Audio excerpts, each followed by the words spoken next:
Welcome back to another episode of Rock Boys Football Dill. Sitting here Sunday morning, got a chance to rewatch this Notre Dame spring game a couple of times and want to dive into some of the big takeaways. And Dill, one of my biggest takeaways, and I know we're going to spend a lot of time talking to quarterbacks and how we evaluated them.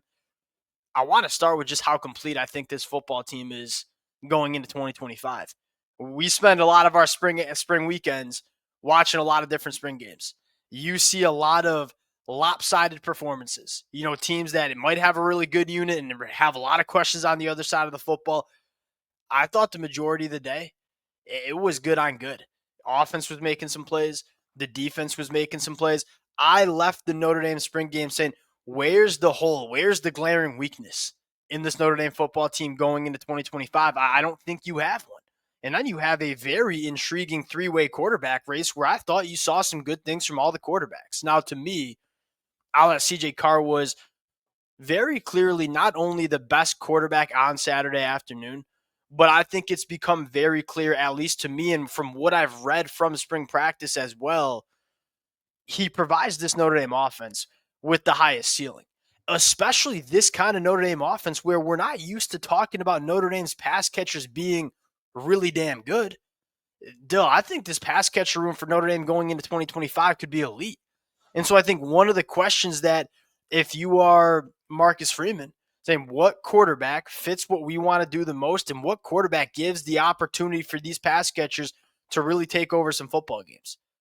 I thought the answer to that was very obviously CJ Carr. Was very impressed, and not only with some of the really high level throws, but Dill also the ability to manage the game.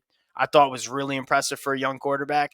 Want to get into these three quarterbacks, talk about what we saw Saturday afternoon. Now, before we get into it, as always, to the Notre Dame fans, this is a conversation that the boys have been having for the last couple of weeks.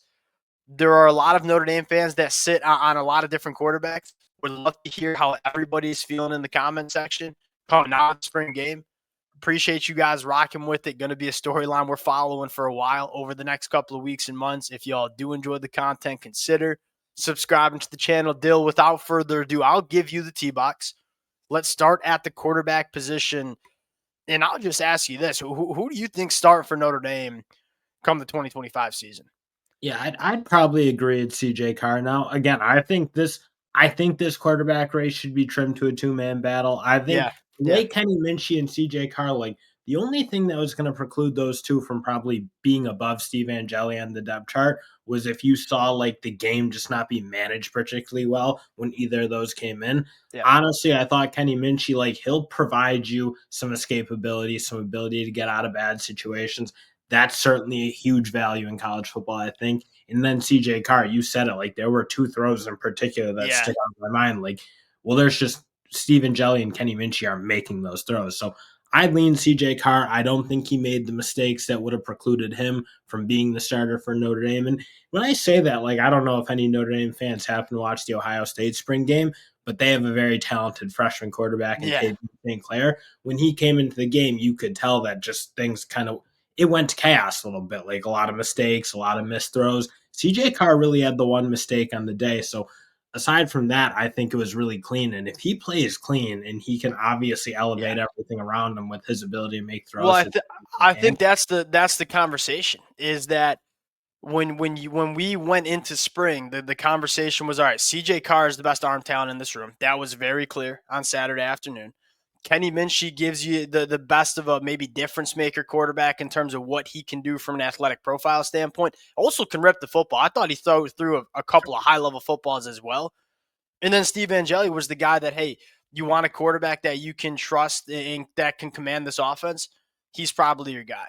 But because both CJ Carr and Kenny Minchey, kind of showed that they can command and run the offense pretty damn effectively too, and offer a little bit more upside in terms of what they can do as an athlete and throwing the football. I'm with you, and I think you make a really good point. And Marcus Freeman talked about this, I believe, after the football game. We want to go into fall camp with really a two-man quarterback battle because you want to pour into CJ Carr and Kenny Minchey. You even got a sense in the spring game. Like a three-way quarterback battle, these quarterbacks are not getting enough reps.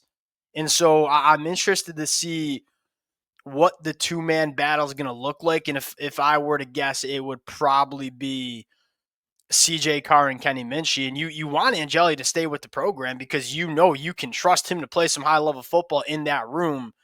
But I think at the end of the day, CJ Carr and Kenny Minchey probably, to me, separated themselves going into fall camp. Well, they didn't separate. Like what you saw was them being able to put drives together relatively consistently and make things happen, get to their checkdowns, not like just not let the offense turn into chaos. And that was again the one thing that it sounded like Steve Angeli that was his calling card, if you will, against Yeah. those two, because we just know he's not as talented as either.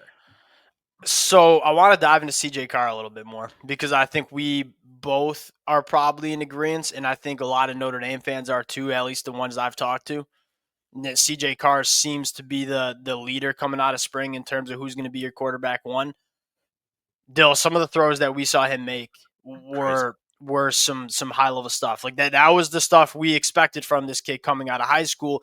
Yes, I know he made that one mistake throwing off his back foot, middle of the But don't field. you think when you have this talented of a pass catcher unit, you need to take some Agreed. chances? You need to probably take more than maybe we've seen from Yeah. Notre Dame in the past if you're going to score some points. Like, I can live with interceptions. Like, yeah, you don't want to see him throwing like two a game or something, but I can live with the odd one if they're going to be a little bit more open and explosive and trying Yeah. to, again, make some. Give your pass catchers chances to go make plays. Like I thought the pass catcher on that play was probably not as competitive as he needed to be coming back for that football. And that again, I'm not trying to expunge the turnover. Like CJ Carr probably shouldn't be throwing that football, but that's another thing that he's only going to get better. You know, walking that tight line between I want to be a difference maker and make some high level throws, of which you saw, but then you also, hey, that's going to happen, and you're going to learn how to walk that line a little bit better, especially as you get more opportunity. And I think that's why it's important for Marcus Freeman, like he said, to really cut it down to two and really pour into the young quarterbacks and get them as many reps as possible to kind of develop going into 2025. Last thing I'll say is I was impressed with how he managed the pocket too. CJ Carr ain't no Lamar Jackson, but Dill, I thought there was some juice there from an athletic profile standpoint in terms of getting himself out of trouble. And again, you go back to one of the problems I think we both have with Steve Angeli is the lack of that. You know, and I think Notre Dame, like, what's your goal going into 2025? You make no mistake, it's winning and competing for a national championship. It's not winning 8 games. Steve Angeli won you 8 games. Does he have the playmaking, difference making ability that CJ Carr and Kenny Minchey have? I don't think so. And I think that's probably why you probably want to lean into the two younger quarterbacks that give you the higher ceiling.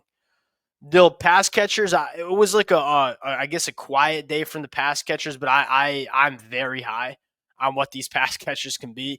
Burris Yeah, I was like, probably one name we got to add to the maybe the to two that chart, yeah, is Elijah Burks, because like yeah, you see the way he moves around, the way he catches the ball with a little bit of a sense of like, well, I'm going to try to make something happen yeah. with it.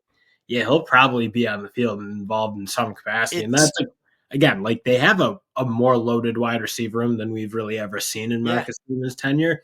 But I imagine he'll get some Me and snaps. the Notre Dame fans over the last couple of years have gotten into it in terms of our evaluations of the wide receiver room. Like I've always, for the last couple of years, been a little bit skeptical about the juice that they've had in the pass catcher room.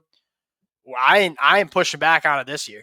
Like I think this wide receiver room is really talented, and again, I think that's kind of why, for me, I look at CJ Carr and say, I think he's the guy because he's clearly the guy that you saw Saturday afternoon that is going to give these pass catchers the ability to really shine.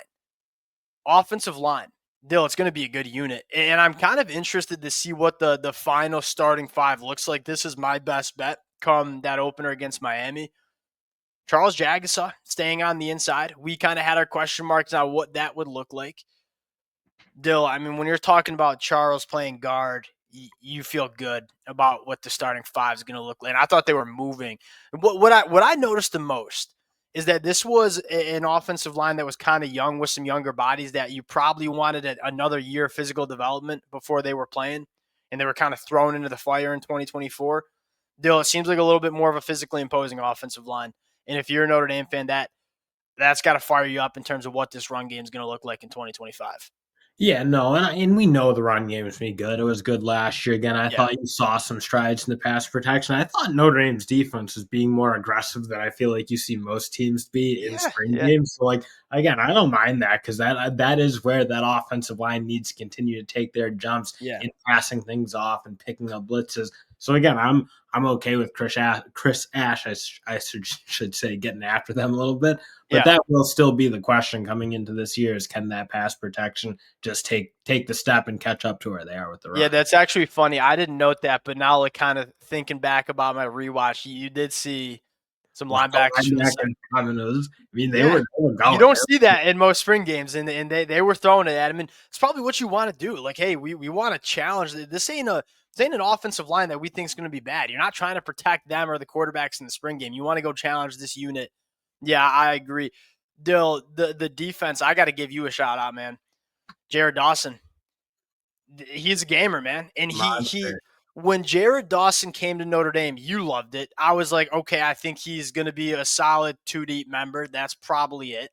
Now, he did the dirty work that you brought Jared Dawson in to do, right? Hey, eat up double teams. He's kind of a fire hydrant build. Let your linebackers come down the hill and make some plays. Though he's getting off blocks, he's getting in the backfield. He was a lot more disruptive than I expected Jared Dawson to be. That's big for Notre Dame because I look at the edge room. The edge room is going to be great. And shout out Preston Zinter. I thought He was he awesome. had another. If this Notre Dame front seven stays healthy, it's going to be a problem for a lot of opposing offensive lines. Yeah, and one other guy I'll note is Jason Onye. I know he dealt with some injuries Yep, last I year. got to Him add him. being back at that defensive tackle spot, I Yeah, think he is going to be very good. And yeah. Elijah Hughes showed some things too, but I think Jason Onye is going to be probably. I think he'll be in that 2 deep, make a lot of plays for them. And Bryce Young, we know, is a really good football player. If you're a Notre Dame fan, you're so excited because that's not a guy that's physically tapped out. In fact, he's not even close to physically tapped out. He stood out as a freshman because he's a freak show. And I was kind of following him out of high school. I was surprised he played that much for Notre Dame as a freshman. He's going to be a stud for Notre Dame in the 2025 year. Loved how they're using the linebackers. Like they are firing because I think what you see is like, hey, we got difference makers at the linebacker position. We want to get them involved as difference makers. Not every team in the country can do that because not every team has those kind of linebackers, those athletic profiles. Notre Dame does. And then Dilt, back in the secondary, I know you are replacing some really good football players, but not to be a spoiler, this secondary is going to be really damn good in 2025 as well. The success that Notre Dame had throwing the football, I mean, there were just some really good throws and really good plays by the pass catchers. Thought the secondary was pretty dang sticky in coverage in the spring game too. Yeah, and we knew Leonard Moore, no Christian Gray, Adam Schuler. Yep, We knew all those guys. Carson Hobbs was kind of the guy dog too. We man. were like, Yeah, okay, so we got another great cornerback coming yeah. through the pipeline of this Notre Dame program because I thought he looked They incredible. just keep finding them. They just keep finding them. Their evaluations out of high school and development is next to none in this room. Yeah, to premiere at And the quarterback and spot. and it's I think interesting because you were kind of looking for all right, what's the depth look like now? You know, we know Leonard Moore and Christian Gray are dudes. Who's the third guy? Because you know Notre Dame had to use a lot of their depth last year with all the injuries. It's part of the best, like the thing you love most about this team is how deep they are. Well, Carson Hobbs answered that question in a big time way during the spring game. Dill, I thought it was really encouraging. One, shout out Marcus Freeman televising the spring game, playing a spring game, and then secondly, you leave the spring game, you know, kind of reaffirmed. I don't think anybody didn't think this Notre Dame team was going to be very good in 2025, but it's a really complete football team that has some high level football players. And when you combine elite star talent with complete teams in this transfer portal era, though, there are just a lot of teams that struggle to hold on to their depth. And so from a year to year basis, you see holes in the roster.